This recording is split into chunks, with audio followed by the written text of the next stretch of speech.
குட்டி உருளைக்கிழங்கு ராமுவின் சாகசம். ஒரு பெரிய காய்கறி தோட்டத்தில் பூமியின் அடியில நிறைய உருளைக்கிழங்குகள் சந்தோஷமா வாழ்ந்துட்டு இருந்தாங்க. அதுல ராமுன்னு ஒரு குட்டி உருளைக்கிழங்கு ரொம்பவும் துருதுருன்னு இருப்பான்.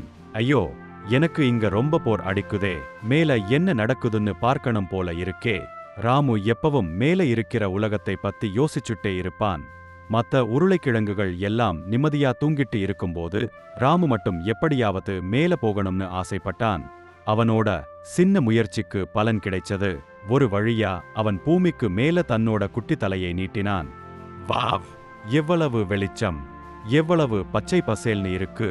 ராமுக்கு புதுசா இருந்த இந்த உலகம் ரொம்பவும் பிடிச்சிருந்தது.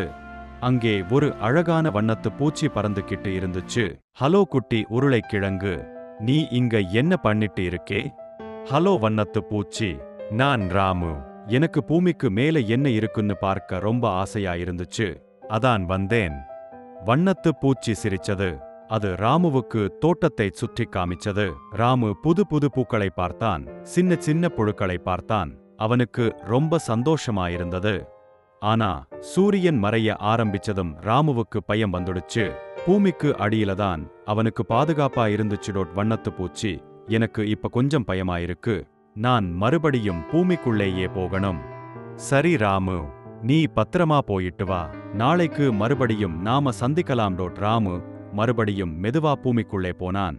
அன்னைக்கு அவன் புதுசா நிறைய விஷயங்களை கத்துக்கிட்டான்.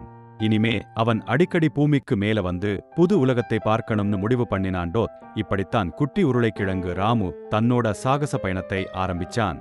இந்த மாதிரி ஒரு கற்பனை கதை உங்களுக்கு பிடிச்சிருக்கா? இல்ல வேற மாதிரி ஏதாவது கதை வேணுமா? சொல்லுங்க.